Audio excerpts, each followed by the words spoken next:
Hey guys, welcome to the Revive Stronger podcast. I'm your host, as always, Steve Hall, and today I'm very excited to have Mike Israetel on the show and also Matt Jansen. I think it's going to be a really cool chat between these two. I hope you guys know Mike by now, seeing as he has definitely been on the podcast the most, which no one is sad about. But if you don't know Matt Jansen, I think you should, because he is a prolific bodybuilding coach.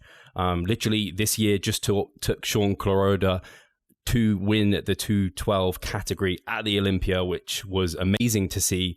And if you are, we're typically a natural bodybuilding podcast, so I think some of our listeners at least will know that Shaun was a WNBF pro as well. And so to see him climb the ranks and go into the enhanced side in what looks to be a really healthy and productive manner under you, Matt, has been crazy to see.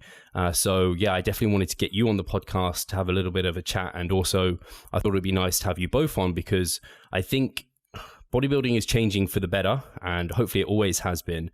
But I think, Matt, for yourself, you've been putting out some great information about how to do this healthily. You kind of talk about longevity, these sort of aspects, and Mike is kind of bringing the science very much to the forefront of bodybuilding. So I don't know if we want to talk about kind of the Olympia in general. I know, Mike, you were also there. How did you guys think it went? Matt, I don't know if you have any kind of thoughts about how the Olympia went. How did you enjoy it? I guess it was just nice that it all went ahead this year. Yeah, I mean, I was thrilled for the athletes that they got to be able to do it. And I honestly, it was a little bit of a mixed emotion week for me because there's like so much nostalgia around Las Vegas and having it there, especially since I started attending. And just kind of like, you know, for me, going to the Olympia was like going to a set schedule and set buildings and all that kind of stuff. So that kind of threw us a little bit out of the loop, you know, and I knew that like for Shaun, for example, like a big exciting thing for Shaun every year was to get off the plane in Vegas and they have the welcome to the Olympia billboard there in the airport. So like some of those things were missing. So like the week started off a little bit slower for us. But then, I mean, obviously like the production that they put on, the way they took care of the athletes, I was very, very impressed with all that. And then, you know, just on a personal level for me, just being able to accomplish what we accomplished was incredible. And also too, as you mentioned, it's been very cool for me because I started, you know, within the natural community as well. And to kind of see how proud the natural community is and how they still communicate and connect with Shaun. It's been cool to see. So. And that was his fifth. That's the fifth time you've took him to the Olympia, right? Yes. Yep, yeah. That was our fifth time together. We started in 2016. That's amazing. And I know, I mean, you've been doing this a while, but you're not like super aged. I think you're younger than me even. You're like 28 years old, right, 31. Matt? Oh, you're 31. Okay. Yeah. Maybe, I think I must have listened to an old podcast where you said 28 and I didn't even look at when it was released. So yeah. But I mean, to see you do that, I mean, at a pretty young age is amazing because I know, I mean, any bodybuilding coach, that's pretty much the goal, right? Is to get someone to win the Olympia. The goal for me since we started, you know, since I started this was to basically be able to take an athlete to a level that I didn't think I would be able to go to myself. Right. So. And I think for you, Mike, it's somewhat similar with Jared and the goals and ambitions that you both have for him and taking him to this kind of, I guess, similar heights within the IFBB and then to the Olympia. He just turned pro. How did you think the Olympia went, and how do you see it changing?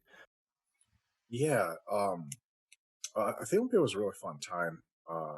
Orlando is warm, which is cool in December, so already we're off to a good start. Vegas is not as warm as people think in December. It's actually like 50 degrees or something. It was cool. We got a chance to train and film a bunch of content in the gym or gyms in which a ton of the literal Olympians were training that whole week. So seeing these people peak in real life was like fascinating.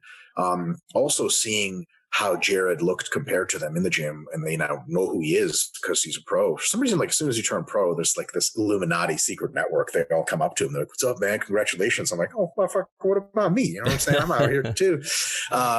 But it's kind of cool seeing Jared like standing next to them, and I'm like, this guy could be on the Olympia stage in a while and not really look off at all. This is kind of trippy because, you know, we've all had to think of the same experience of when I opened out my first muscle magazine. I never in a million years thought I was going to look like any of these people or anyone I knew was going to look like. They just look completely superhuman. And now that, you know, folks that I'm associated with look something like them, it's just really wild. We have big aspirations for Jared. Just to clarify, I'm not Jared's coach, I'm just his friend. And I was his professor, but now we're on a very even level of teaching each other things. And he looks at my stuff, I look at his. So I'm just super, super proud of the guy. I think he's going to go really, really far because his genetics are just completely insane. He's born with no waist or whatever. As far as the Olympia in general, I will say one thing. I think as soon as, and Matt, I would like to hear, and Steve, your thoughts on this, whether or not you thought this. As soon as Big Ramy walked out in the first comparisons, in my mind, what popped up was this is a litmus test to see if the Olympia is as corrupt as people say or actually quite fair. Because as soon as Big Ramy turned around and hit a rear double by, my first thought was, if he doesn't win this, the whole thing's fucking rigged. Like, not the whole thing's rigged psycho type of conspiracy shit, but like there's some bullshit going on. Whereas like when he won, like, and especially one more thing, when Brandon Curry placed ahead of Phil Heath, I'm like, all right, there's some fucking justice in this world. Did you guys get that sensation as well? Like, because if Phil won and beat them, I would have been like, what the fuck is going on? He looked great, but just not enough. I was actually like honestly thrilled with that. And I think due to, I don't know how much you guys know about the IFBB culture, but Jim Mannion actually wasn't there because he was in, an operation, and due to COVID and, germs and all that, he didn't go. So that was like Tyler's first time of like truly being in the head role on the Olympia stage. And I was honestly thrilled because one of the biggest things about the Olympia is not only do you need to beat the champ, but you need to like destroy the champ to gain the title. And on Friday night, I started seeing, because Shaun was the last group to go, and I have a tremendous amount of respect for Chris and, that team of the current title holder for the 212. So when we, all throughout the day on Friday, I'm like, Shaun, like, you look phenomenal, but yet we still have to take out the champ. And I don't know if we've done enough to do that based off of what the Olympia basically is all about. But then as the placings were coming on Friday night, you saw one title holder change and another title holder change. And then, Shanique lost, which that in of itself was a big deal because she's been so dominant. And, I said to him, this very well could be your night because of how these things were happening. And you're exactly right. I thought the same thing. I think based off of where they placed Ramy on Friday night, they were still kind of making him earn it, even though in my opinion, it was like glaringly obvious. But I definitely, I agree with you 100%. They got it right. I mean, there was no way they could deny him of that title. I think for me, this is actually probably the first Olympia I've properly followed. Till this point, not really. And I don't know what changed. I don't know if social media has grown to make it bigger, or if this year, because of just the fact that it went ahead and there weren't so many natural shows. But I just enjoyed like seeing them all side by side. And I definitely had the placings the way that they had it in terms of like Big Ramy having it.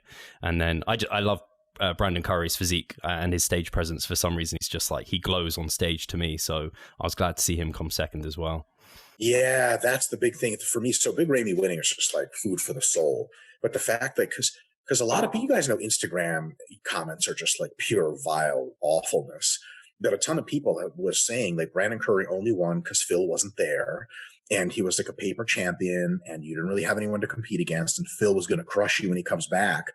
First of all, the fact that Big Ramy beat everyone's amazing, because everyone always knew when Big Ramy was going to be on, there was no beating him by any mortal man. And second of all, because Brandon placed ahead of Phil, it was kind of like if I was Brandon, I'd be, of course, pissed that I lost the Olympia, but I'd be like, you know what? I got some fucking respect today. And because everyone's like, Phil's going to, because a lot of people were like, Phil comes back, he's going to fuck everyone up. Like, you guys have just been playing around while he was gone, and he's really just the forever champ. And because Brandon placed ahead of him, and when you looked at the two of them, you're like, that makes sense that he did. Like, Brandon, it was like, this is a legit Olympia champion. Like, he's not just a guy who was here in an off year. You know what I mean? Yeah, for sure. And something I wanted to talk about here, and I mean, Shaun is a great example of this with the fact that you've been to 5 Olympias and now like taking the title with him. And Matt, when I've heard you talk, and also we know this through when Mike's talked about things, is just how important time is with this game. You can't rush the process, whether that is like drugs and taking that slow, whether that's training, not getting injured. So I'd love to hear about some of your kind of experiences, Matt, and how you keep your guys like healthy whilst you're trying to take them to the best they can be. Well, yeah, I mean, so first thing I'm going to say is I'm not, I don't want to paint a picture here that Shaun was healthy on stage by any means. I think that's important. And I also want to say that my goal is to keep the guys healthy within not only the assumed risks, but also their goals. So that's going to be different for every individual. One thing, just really quick, I want to backtrack really quick. I love drawing parallels to athletics because I'm just a huge sports fanatic. And what you just said about timing and the importance of timing, Nick Saban in Alabama, they won the national championship this past week. And since 2007, since he's been at Alabama, every athlete that's committed 3 years to him within his program has won a national championship. And when I heard that statistic, I mean, it hit me so hard. And I also could just correlate that to bodybuilding. Like we're literally looking at the best athletic program in the United States at the top level. And if you commit to that top level, you're going to accomplish that goal within 3 years. So now correlate that to bodybuilding, where people might not already be at that top level, not being a top recruit. And I think within our world of needing to have things now, people want this turnover process like overnight, but yet we have an example of the best athletic group within our culture. And that alone is a 3-year process. So if you're not already at the top of your sport and that's a 3-year process, and you need to expect longer than that, so then going back to Shaun, when I took over with Shaun in 2016, he was last place or 16th that year at the Olympia, which is considered last place. And we've had this belief in each other and this systematic approach of, okay, we basically set to aim 5 to 7 pounds a year. And that's been our goal every single year. It wasn't like, we have to win the title in 2 years. It's like, we just have to keep knocking guys off one by one, and I knew structurally and just how bubbly his muscle is. Like if we continued this 5 to 7 year process, year in and year out of poundage per year, it would come. And that was the belief that we had in each other. But the main thing that I do with Shaun, that I got a lot of compliments off of this year was his midsection in relation to the rest of his body. I always based his entire food protocol off of his digestion.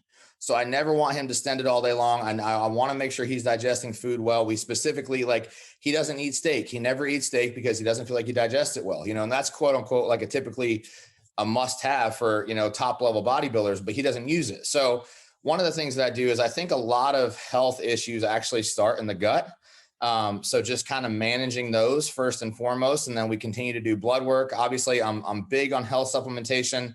I think within the risks involved, it's literally insurance. I've seen huge changes in blood work from guys that consistently use health supplementation versus guys that think it's a crock. So that's been a big difference as well. But again, I want to say, for Shaun Clarida on the Olympia stage, by no means was he healthy while he was up there. I don't want to give the bad, a misrepresentation there. Yeah, I think it's as healthy as hopefully he could be Sure. under those circumstances. I think hopefully a lot of people aren't under the kind of misconception that taking bodybuilding to staging for a natural is not healthy. But go on, Mike, I know you had a point. Yeah, and this is something Matt and I have talked about in other contexts before.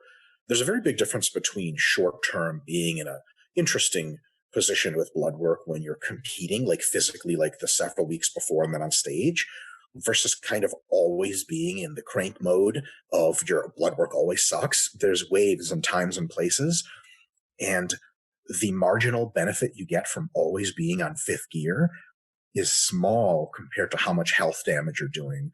There's always these guys that no one remembers that look gigantic, lean, and physically red at every single expo. And you're like, hey, when's your next contest? They're like, I'm not even prepping. You're 7% body fat and you weigh 300 pounds. What do you mean you're not prepping? And yeah, man, it's just, just living the life. And you're like, no, you're running 1500 trend. That's what you're doing. And you can call that living the life, but you're dying every minute you are awake. You're dying. And the thing is, if you push ahead on your mass phase, pull back, relax, push ahead, pull back, and then in contest prep, you ramp up, maybe charitably, you use half the total gear, amount of drugs that you would throughout the year. And you lose maybe 5 pounds of total muscle. And then what that really means is next year, you still have 5 pounds more muscle, but you have 90% more of your health intact. Because if you crank the shit all the time, never any times of low stuff, never any times of backing off, A lot of guys like orals all the time, Matt. I'm sure you've met people like upping you around orals and like, hey, I know you like the pumps, but you are going to die. So it's just one of these situations where there has to be this understanding. And this is a real big deal and a big switch from natural to enhanced. When you're natural, yeah, you have your masked look and you have your cut look, but you generally like there's trade-offs between the two, like you're bigger in one and leaner in the other, but you always kind of look pretty good. Or like how you're used to looking. If someone catches you at the wrong time and you're an enhanced athlete, you could look like you sort of bodybuild, but what the fuck happened? Like, who is it, Matt, that caught a lot of flack for that? Shaun Roden went to an expo and they were like, what the hell? Like, you're Mr. Olympia. You look like shit. And he's like, I don't care what you guys think, because come the Olympia, I look like Mr. Olympia. And like Shaun Roden is like in his mid-40s and healthy as shit. It's like, all right, you can crank all the gear you want. What's going to happen? Like, it's using a ton of shit, especially toxic shit year round, doesn't get you what you think it gets you. That's good for peaking and for breaking plateaus. But if you take it all the time, your body kind of gets used to it. And the health stuff is always bad, but the plateau breaking just isn't there. Matt, if you could add in anything to that. I mean, I think that was excellent. Yeah. And honestly too, like, responsible athletes do the responsible thing, you know? So even with Shaun, like Shaun, honestly, one of the things that I love about Shaun is he doesn't care how he looks at all any day, except for the day that he steps on stage. He doesn't do it for any gratification out of anybody else. He doesn't take his shirt off ever. He trains in hoodies and sweats all year long. And because he truly loves the sport at its purity, you know, and Shaun, not to the extent of Shaun Roden, and Shaun Roden and I are friends, so this isn't against him, but Shaun is also one of those guys that doesn't have this wild look all year, because for us, that's not what it's about. And realistically, as Mike just noted too, the reality of the situation is, and, you know, especially in this Instagram world that we live in, the people that look crazy all year long that you're looking up to are pushing things all year long. And that's the reality of the situation on the male side, on the female side. That's how it is. Like especially the females, you cannot, hold these extremely low levels of body fat and have striations in your shoulders all year long, unless you're just pushing the threshold up in terms of being in a deficit way too long, not giving your body a rest from that. And then also, using supplements that are just, anabolics that are going to create that look. Yeah, I think that's actually really interesting to hear that parallel versus like in the natural scene. There's definitely people who, and because of the Instagram scene and everything, and people end up staying lean too often, so their hormones aren't in the best place, they can't train as productively, they're not putting themselves in a surplus for extended periods of time. So it's interesting to hear there's the same parallel, but I guess these guys are maybe improving, but they're worsening their health dramatically. I got a quick story on that. One of the first things I ever heard about Tren years ago was that, like, some person who I considered someone who knows things said that, like, yeah, man, a lot of these guys, what they'll do is they'll take Tren and they just get to eat ice cream and pizza and they're still lean. And I was telling myself later, when I had more intimate experiences with it and saw blood work results, I'm like, boy, is that a real stupid way to use Tren. It's like, wow, like that's just what you want, is to be lean eating ice cream pizza at like an insane tax to your psychology and health. Like, you didn't really think that through. So I think, that's the very wrong way to use it. Like, you get into business mode to accomplish thing. It's short term. You get it done and then you back away. And then you don't look like Superman all the time, but that's okay, because the enhanced side offers you that dial. At any time you want to turn it up, you can turn it up. So like if you're natural and you like walk through a restaurant and someone's like, hey, can I take a picture with you? And then they say like, oh man, I thought you were bigger in real life. Like that fucking hurts. And there's nothing I can do to change that. And that doesn't take years. But like if you're enhanced and you're off, or you're on TRT, or just lower shit, or you're a little fluffier, and someone's like, oh, I thought you were leaner last I saw you. You're like, yeah, true. And they're like, what happened? I'd be like, well, I'm not in business mode right now, motherfucker. And they're like, well, if anyone pushes back, I'd be like, give me 8 weeks and I'll look like you've never fucking thought possible. And it's like, we can always turn the dials. Just because you can turn them doesn't mean they should always be turned up. I think in Instagram culture, like Matt said, a lot of people struggle with that, because when you're opening yourself up to these tools, you're like, wait a minute, I can be jacked and lean and eat what I want and post on Instagram that I have abs and veins all the time. Let's do it. I just have to inject this weird red substance into me all the time. And then your doctor says like, hey, like your liver doesn't really exist anymore. The MRI didn't pick it up. So shit like that. It's a lot of maturity is required to do the best with this, because these are powerful tools and they require maturity to operate properly. And Mike, correct me if I'm wrong, but I actually, because I love this stuff and, I watch you guys and I think you have a very, very good, healthy relationship with basically as soon as you finished your prep, you went right back into, okay, what can I do to improve now? And for you, that meant calories, correct? Oh yeah, sure. Yeah. Yeah. And I had and I think that's, go ahead. So, and I think that's another, even for me, there's times when you push to that extreme level of condition, psychologically, it's hard to let that go, so then you look at all the variables that got you to that point, and it's also hard to let those variables go. But this is where you can't be short-sighted in your approach to bodybuilding. Anybody that's short-sighted in their approach to bodybuilding is going to constantly be hindering their health. I mean, there's no two ways around it, and I had a very real conversation with a female athlete this morning who basically came to me and said, hey, I know my blood work is really messed up, but my response to her is, until you get rid of that but, you're never going to be able to fix this. This is not you didn't short-term get yourself into this issue. You're not going to short-term get yourself out of this issue. If you continue to compete, you're only going to make it worse. But it's so hard for people to let go of that like momentary satisfaction of looking at themselves in the mirror and looking superhuman. They really struggle with it. Matt, can I ask you a quick question? Yeah. How do you sell your services, or do you even, because at this point you're so popular, you probably don't have to do a whole lot of selling, but have you been in a situation before where someone who was working with you and got XYZ results because you are interested in their health to some extent goes to another prep coach that's really like we all just know isn't interested? And there's at least 5 guys I could name but won't out of civility that just don't seem interested in people's health whatsoever. Is there a situation in which like you lost a guy or a couple girls or something to that person and they go on and win stuff and make these Instagram posts that are like, oh man, the switch was great working with XYZ guys, amazing. And they're fucking like their insides are fucking nothing at this point. Is there like what is your feeling about that when you scroll through Instagram and see them make the post like, man, this switch to XYZ coach was amazing. The other guys I work with, they're great. Do you have like any like impulses to like comment on their post like, good luck getting fucked up by this person, like we had a long-term plan you didn't want to follow? Or are you kind of at peace with that? Like I would say my pride always, I have to deal with my pride in that. That to me, that's one, losing people regardless of the reason why is still something that I struggle with, because I do care, and I do care relationally about people. But as soon as you said that, I definitely could just rattle off people's names that have happened to. But what I do really enjoy is when these people leave me, go to that person, and then eventually come back and say, look, I went to the other side. I realized what happened, and now I'm back because I realized it's not a better approach. I felt horrible. My training suffered. I thought my training would be so much better. My training suffered because I couldn't breathe during my sets. I just felt my blood pressure up the whole time. Like, you hear all that.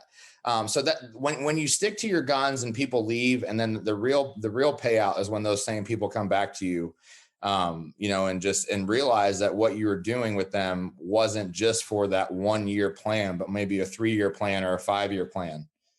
Hey, Pascal here. I just wanted to take a moment to talk about our membership site. Inside, you'll find a thriving forum, an extensive exercise library, courses, presentations, and research reviews.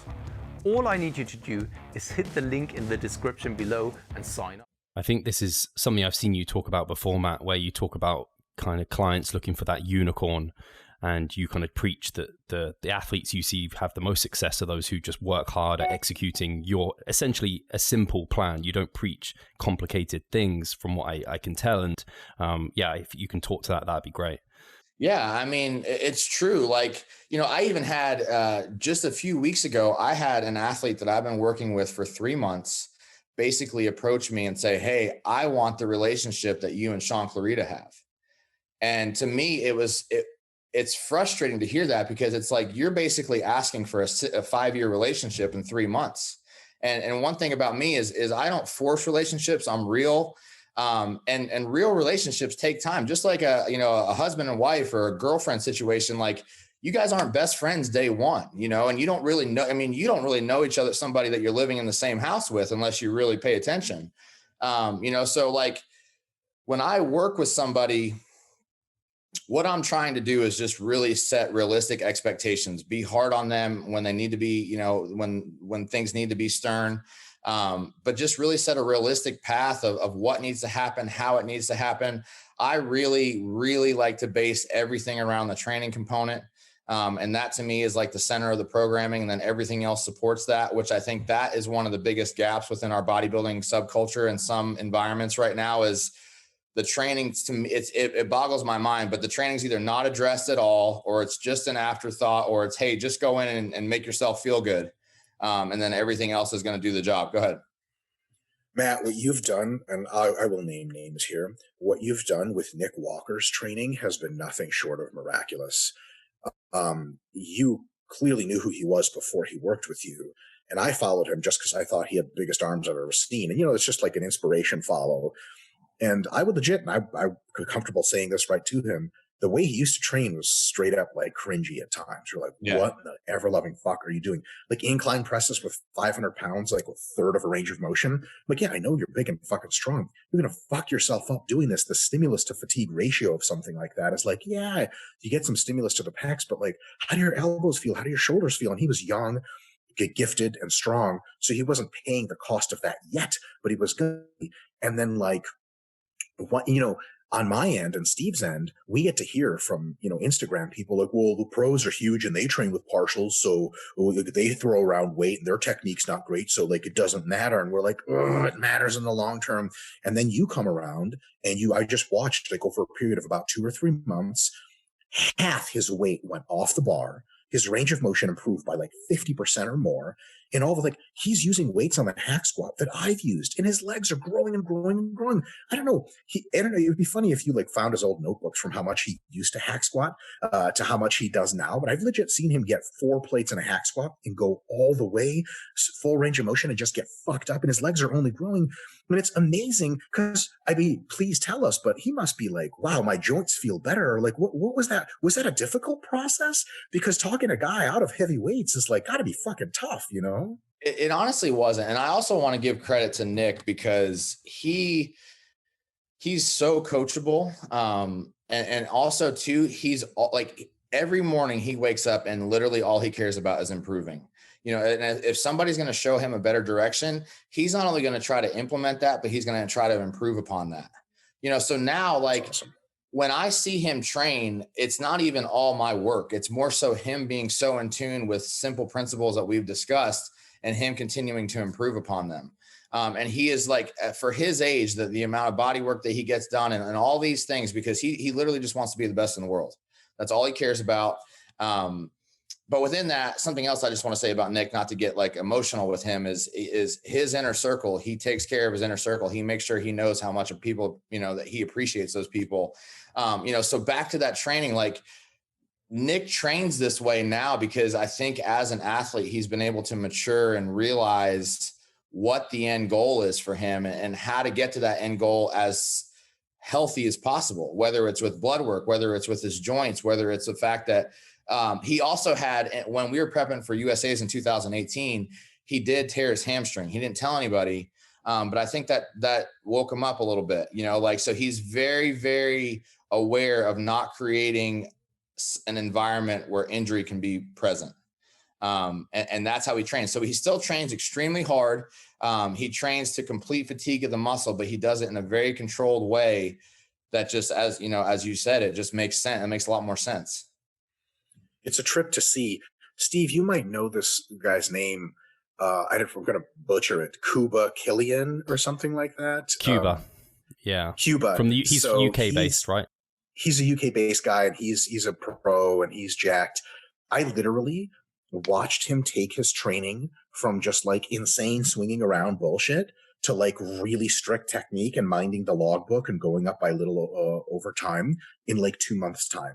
he just like woke up at one point and was like, fuck all this. And his technique improved wildly. And it's like really amazing to see people go through this process, because there's so much of a history of just big jacked guys doing crazy shit with weights that just doesn't make any damn sense. And when, the top, like I literally refer to people now when we're having discussions like, well, the pros use shit technique. I'm like, have you seen Matt Jansen's guys? Have you seen XYZ? Have you seen Cuba? And they're like, no. I'm like, go look these guys up. Go look how Shaun Clarida trains. And it's like, oh, like they're actually using controlled movements, planned progressions, longer ranges of motion, and they're not just egotistically banging themselves against the wall. And it's unbelievable. Like this, we're in the midst of a revolution, I think, in professional bodybuilding, where people are waking up to the fact that they don't actually have to half squat 900 pounds to get big quads. And if you put a wedge under your feet to get weightlifting shoes and you do full squats with 400, you will have as big of quads as you could possibly have with your genetics. And it's just like awesome to see. And Matt, like, I think you're a big part of this, because like I read your posts and you're always talking about like focus on the muscle, focus on execution, quality comes first. And like people have said this before, then posted videos of them swinging with 500-pound bent rows, which is frustrating to see, because they're like quality first and then they're swinging around. You're like, what is it that you think quality means? But your guys and you are actually doing it. It's just awesome to see. Thank you. Thanks. And I guess this is a good place, because I actually wanted to get you guys on to talk about what are some of the things that are going to bring better and better Olympians in terms of like training, nutrition practices. And I guess one of those is, you've already named it, kind of being more careful about execution and quality execution. And I don't know if there are any others that you think you're trying to bring to the table, Matt. Is there anything else you think people should be focusing on? So when you emailed me initially and you talked about this podcast, one of the things I think you said is how we are continuing to transcend bodybuilding culture. Or you said something along that lines, like we're not just stuck in the same rut. And I wanted to say, like, I think in some ways, I think being stuck in the same rut is beneficial, because I feel like some people out there are just basically, they're set out just to prove the system wrong. Mm-hmm. And in some ways, I don't think the system needs correcting. But then in other ways, I think that we do need to improve upon the system. So for example, I still 100% believe in a tried and true, basically hard water cut for some athletes in terms of their best look on stage. And I feel like as we get, more and more advanced in terms of our research, that's more and more frowned upon. But yet sometimes if you look at the effect on stage and you go ask that person what they did, they're going to tell you they pulled their water hard, So in some instances, like I do think that we don't need to reinvent the wheel with everything. And then in others, to continue to improve bodybuilding and make bodybuilding better, I think when it comes to the training aspect, it's just making people aware of what truly works. And just because somebody else did it doesn't mean that it's the most effective route for yourself to do. For example, I love Branch Warren. I love him. That's just the first one that pops into mind. I know exactly where this is going. Yeah, I know. Like, I would love for every athlete to take Branch Warren's approach to his passion for bodybuilding, his work ethic for bodybuilding. But I think that could also be approached in such a smarter way. And also too, I mean, I've seen it because I've been on the inside of the culture. Honestly, in order to get the Olympia athletes better, most of them need to train as hard during their off season, when they're off cycle, when they're not enhanced, when they're not fully gassed up, as they do when they're in prep. I think that alone would make a tremendous difference. And Matt, what by training hard, what is that to you? Is that training to failure? Is that, if you want to expand on that? In simple terms, training hard to me is taking a set within the muscle group without manipulating your form to continue to get reps as far as you can take it.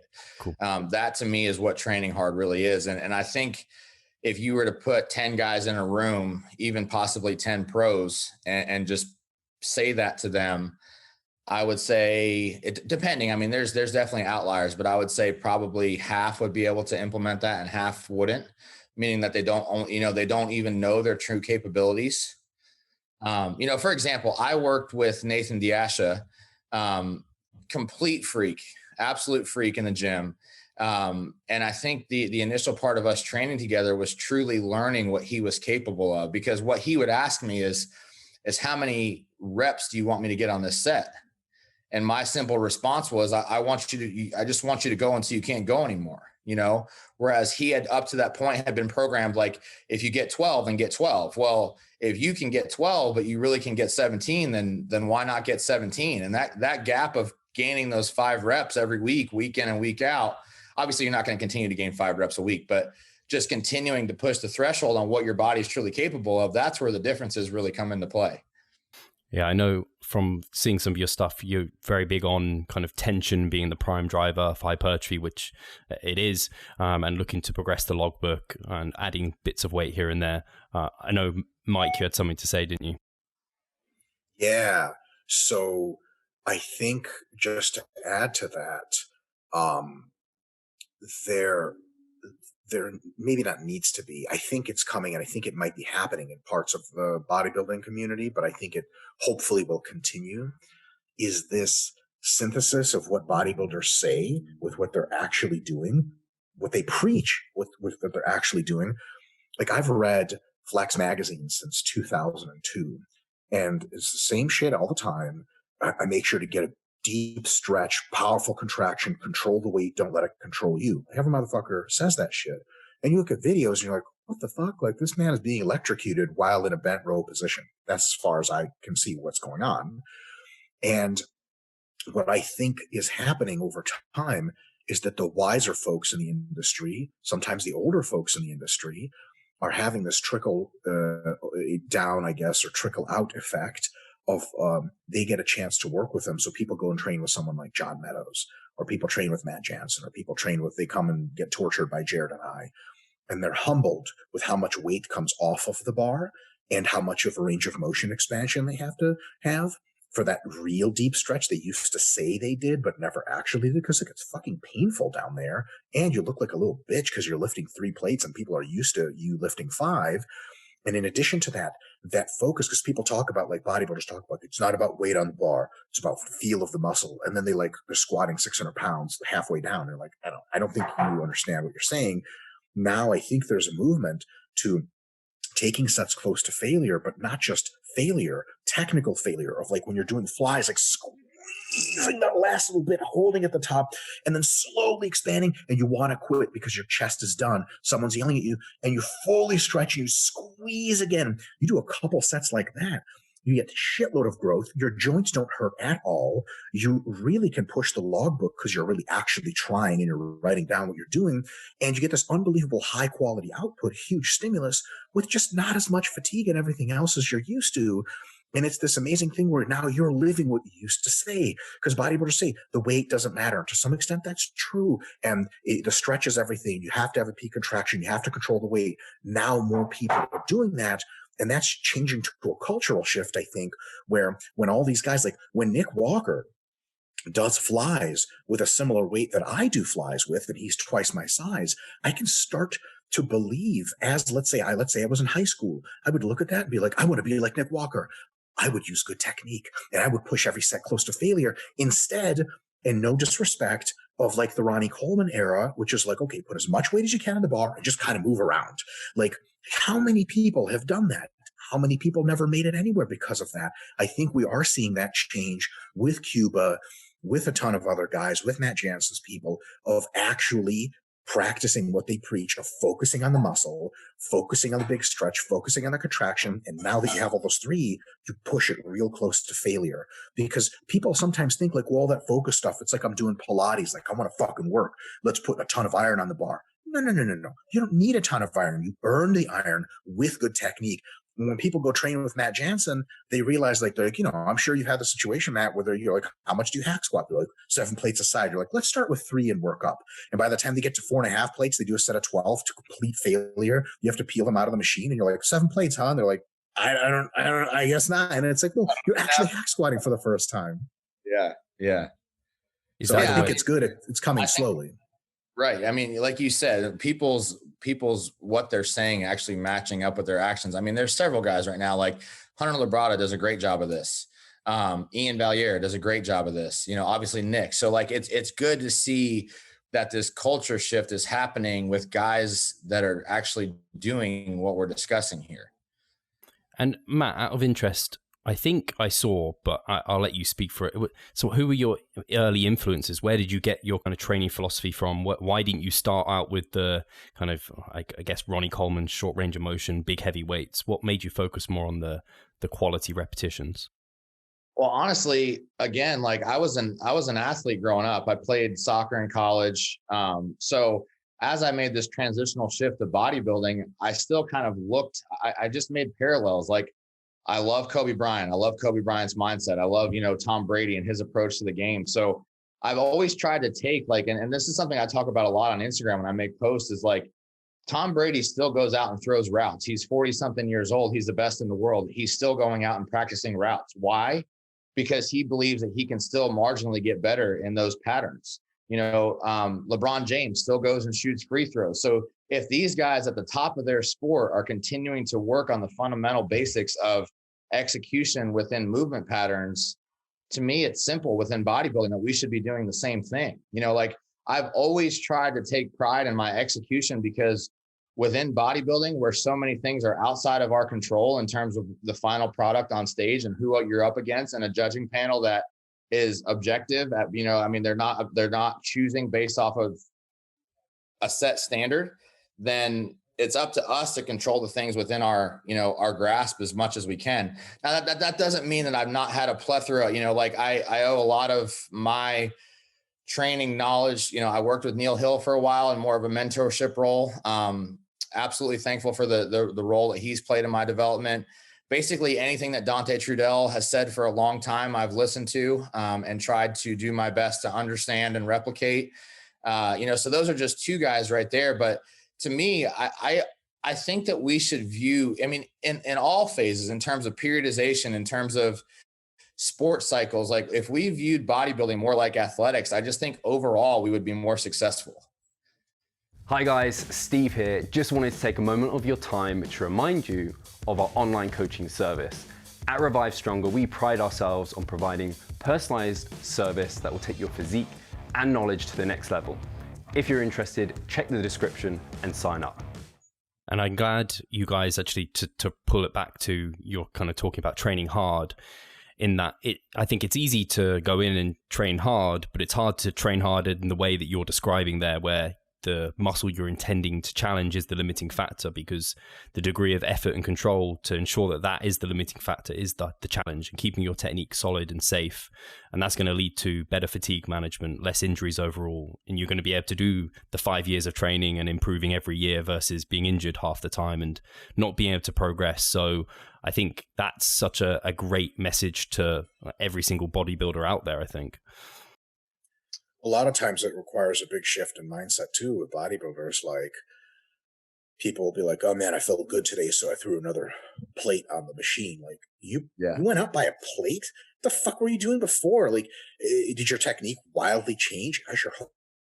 So you got to also humble yourself a lot with this shit. Like if you put on 5 pounds a week, like on 2.5 pounds a week on the bar, after 12 weeks, if you're really going close to failure the whole time and your technique either stays the same or gets better, damn, dude, you're putting on a lot of muscle safely. And I think especially for enhanced guys that like felt good today, so I threw an extra plate on. Fucking stupid as rocks. That's how you pull your pec off the bone. I'll give you guys a formula for how to pull your pec off the bone. Come off a contest prep, well, sometimes it happens like, fuck, I've pulled my pecs a shitload, but you weren't trying to do this. So if you want to be like Matt and I and fucking injure your chest, but you really want to do it on purpose, here's how you do it. You come off of contest prep where you had trend strength, and then you don't do anything for 3 or 4 weeks, but just like have margaritas and don't eat and don't diet and just disappear. Nothing wrong with that inherently. Then you get that bug again. You're like, fuck, 2021 is going to be a major year. And you hop on 3 grams of shit and just fucking Anadrol, 100 mgs of Anadrol. You blow up like crazy. And within 3 weeks, you're like, I feel fucking great. And you go in and you incline 455 for a set of 3, whereas last week you did 365 for a single, and then it just comes off. And you're like, what the fuck happened? Injuries absolutely happen, even if you do your best to avoid them. But you have an injury one of 2 ways. You can be like, fuck, I hurt my pec. And you look back, you're like, Shit happens. I did everything right. Sometimes it happens. Or you could be like, what the fuck was I thinking? I'm a fucking idiot. And a lot of people have that thing where they just, especially with enhanced, the strength you get neurologically when you start ramping during a mass phase is not explainable to a natural athlete. It's like you're a different person every 3 days. And you like physically pick up a 40-pound dumbbell and you're like, this is not 40 pounds. This is 30. There's no way these weights are mislabeled. Yeah, but your connective tissues haven't gotten any stronger yet. And that's a real stupid fucking place you can get yourself into. Is it difficult to painfully eke out 5 pounds every time and maybe let your repetitions rise for a while? Yes. Does it feed your ego? No. Are you there to feed your ego? No, you're there to be safe and make progress. And a lot of times a good coach like Matt or somebody else like that is the person to bring you back and make sure you're focusing on the right shit versus like Panadol's in the blood. Let's do dumb shit. And I think that was gold right there. Out of interest, Matt, do you think, I know previously I've heard you speak about you moved from a higher volume approach to a lower volume approach. Do you think that was at all coincided with you improving on some of these aspects where you were getting better quality? You focused so much on quantity that maybe it took away from the quality. I don't want to put words in your mouth. Maybe you were just... That right there was a turning point in my entire development as an athlete. So I did a contest prep with Justin Compton for the Arnold Classic in 2015, and we trained 7 days a week. And basically, I didn't train 7 days a week because I thought it was the best for me. I trained 7 days a week because I wanted to be a part of an experience with him, and that's what he wanted to do. So after that, I was so beat up that I just like, that's when I really dug into like the volume versus just the volume equation and really what seemed most beneficial for me, and more of the DC principles and putting together that kind of system. And then from that point forward, that's when I really started to change in terms of my own physique. And I've honestly never looked back since. I mean, the only time that I'll train higher volume will be just for one workout when a bunch of guys get together and we're just having fun. And it's more so about having fun within that moment rather than my specific progress on that day. But yeah, that for sure was a turning point in me. Once I started a lower volume approach, that's when I really started to put tissue on and, at a quick rate. And was that, out of interest, what's low volume for you? Just if you have like a general, what that might mean in like set numbers. 8 sets to near failure 6 to 8 sets per body part. Per week. Per workout or per week? Per workout, and I would say max like 10 per week. Okay. So quite, I guess, for Mike's volume recommendation, well, the kind of evidence-based volume recommendations quite to the lower end. For 180-pound natties, absolutely yeah. Low. For the kind of person Matt is and the kind of guys he trains, that's right in the thick of things, because the amount of disruption you can do with one set rises if you get real big and real strong. Notice also, per workout, 6 to 8 sets, Krieger's Lit Review shows roughly 8 sets to be the optimal maximum adaptive volume on an average. Already, that's right there. Forget about the science and the research and stuff that I've read and the tons of people I've worked with to derive these similar values. In my own training, I've noticed over years and years and years, and I started noticing this like 10 years ago, if not more, after you do about 8 hard working sets properly for a muscle group in a workout, it's just not clear to me in many cases what is being accomplished after that. And I'll put something sort of ecological to it. If you do a workout where you do 4 sets of high bar squats for like 8 to 12, and then 4 sets of leg presses for anywhere between 10 to 20 sets, full range of motion, close to failure, the pump you have at the end of those 8 sets doesn't get any better if you do more sets. And as a matter of fact, systemically, you're so tired that you literally just feel like you're going through the motions. But some guys, like, you guys have always seen these pro workouts where they're like, started out with squats, then moved to leg press, then hack squat, then leg extension, then lunges. And it's like, what is it that you think you're getting out? How do you feel after set number 10? And a lot of guys, back to Matt's earlier point, they don't run. They're not training 5 RIR even. They're training 7 RIR. So yeah, they can do a 20-set workout. The whole fucking thing's a warm-up, and they need 20 sets to get it done. When you're actually at really 3 reps in reserve or less, in your high-quality movements, you're sinking super deep into your hack squats. Dude, you just can't do that much work. You don't need that much work. And every time my colleague James Hoffman, we do a webinar every week where we talk about people's training and they ask us questions. If we see someone say that they need like 30 or more working sets of a muscle group, especially like back or legs per week to progress, James gives them the skeptical eyebrow where it's like, I really need to see your technique and your level of effort. So I don't believe you. There's an off chance you need that much volume, but your quality of your training sucks, whether it's your externally viewed technique, because you're not using your quads. I don't know what else to tell you. People do lunges and they go like a third of the way down and it's all glute. And you're like, yeah, that's cool that you're moving around, but let me show you how to do a real lunge. Like, oh my God, my quads, like no fucking shit. And also, you're not pushing it nearly as close to failure as you thought you were. And look, I'm the guy saying that you don't need to go to failure. You can do 1, 2, 3 RIR and get great results. But a true 1, 2, and 3 RIR is something you don't see in the gym very often, because a lot of people or a lot of guys who think they're going close aren't really actually going close, especially with that good technique. A combination of good technique for the muscle and going close to failure. After that, you just usually don't need much more than 10 sets per muscle group per session. You just don't, because there's nothing left to give at that point. Yeah.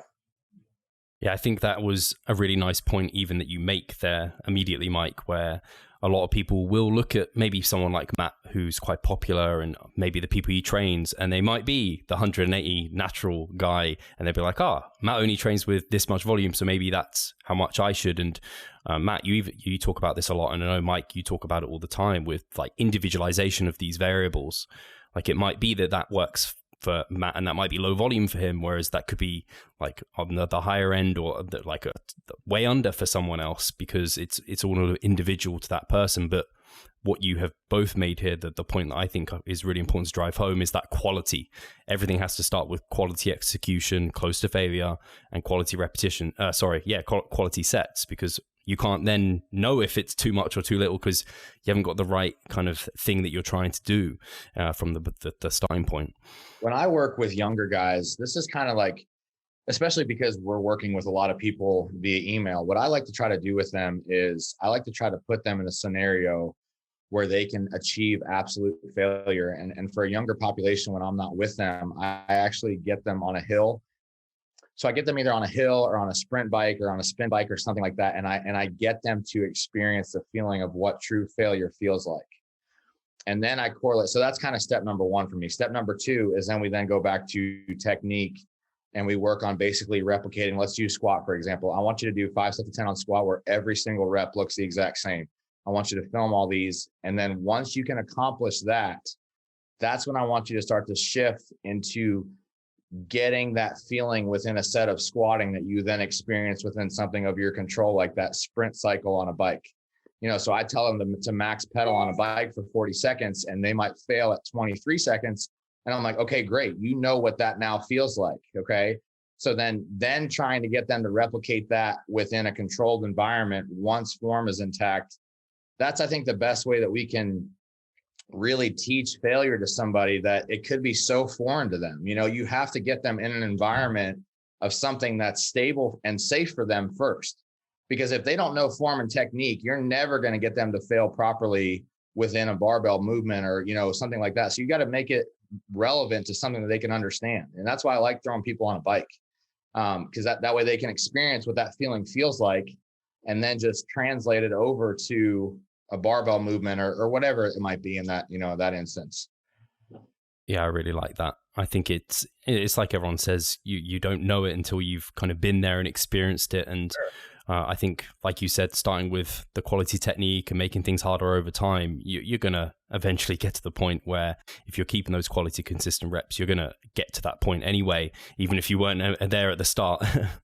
It's so hard, though, psychologically to continue to focus on quality as you approach failure. Like Jared will yell at his guys that he doesn't train anyone in person, but when he does get a chance to train his athletes in person, and in his own coaching, he does a ton of YouTube stuff where he looks at all the videos and he gives commentary. I remember we were training Ethan Suplee, And Jared kept telling him midway through leg press sets where the guy is basically half dead, he's like, we're stimulating the muscle. We're not just moving weight. We're stimulating the muscle. And he's giving cues like press from your heels, go all the way down, control the eccentric.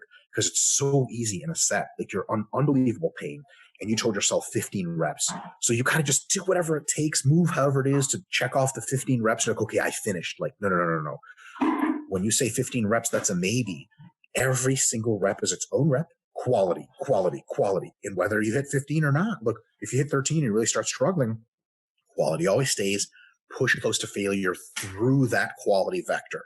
If you have to get outside of it to get to failure, you're not really training anymore. You're just moving weight around, and then you pay the price with joint stuff, systemic fatigue.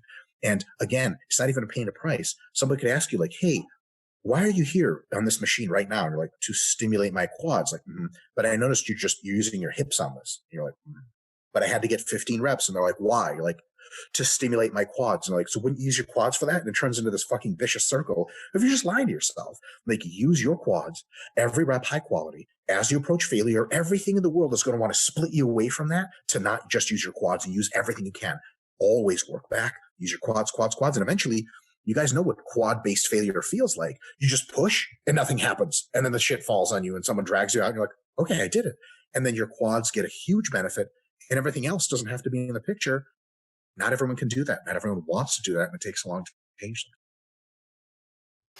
Cool. I think, Mike, I know you need to kind of go soon, so I want to wrap this up. And I think might have to I'm sure you'll both come back on the podcast because this has been a really great chat and I'd love to keep going. I don't know if, Matt, you had anything else you wanted to add just finally on that point? No, I mean, I think that was fantastic. Cool. I think despite not having ages to be able to talk with both of you, I think we've driven home some really, really important points for like the sport of bodybuilding right here, particularly around the training practice and also just longevity and health in general. So thank you both for this discussion. I want to make sure people know where to reach you, Matt. So where's the best place to reach out to you? Instagram's great. It's just Matt Jansen 8. And then my email is matt@camp-jansen.com. Fantastic. I'll make sure that's all linked below. And I know, Mike, people should know where to reach you, but you also have now released your hypertrophy ebook. I don't think we've talked about that on the podcast yet. So I just want to let people know that, but you're obviously rp.mike. Thanks so much. We'll get me on to talk about the book at some other point. For sure. Cool. Guys, thank you so much for this. I know people really enjoy it, and we'll talk to you soon. Take care. Both.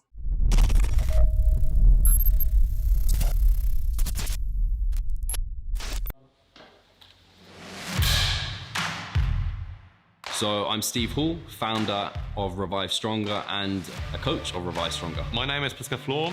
I'm the co-owner of Revive Stronger and also a coach, of course. Revive Stronger has probably been going solidly for 3 years, roughly about 3 years. Revive Stronger, to me, it is becoming kind of my child, my foster child. It's the gathering and getting together of like-minded people. We've been expanding the coaching team, which is helping us help more people, but each coach can only help a certain number of people. Right now, it's all over the place. We have YouTube, we have Facebook, we have Instagram, but there isn't that community aspect behind that. And so the next step for us is developing a membership site. So basically, we want to create a family and a community that is then benefiting from another. A really cool community for people within our little niche is going to be a website. They will get early access to our podcast. You can access us, ask us questions. The community aspect, we have a forum there. You can ask questions, but also you can log your journey. There's also going to be courses on there. Courses, presentations on different topics. Discount of past seminar footage. We will log our journey as well. We'll start vlogging. We're going to have documentaries. Our entire athletic journey. Furthermore, they get access to an exercise video library. The exercises that we love for hypertrophy and maximizing hypertrophy, we're going to go through those in depth, telling you how to execute them. We kept them concise and also mobile friendly so that you can watch them in between your sets. I'm super excited to grow this community. The amount of value that we're going to be delivering is huge. And I'd love you to be part of it. You will get so much out of that. I'll see you inside.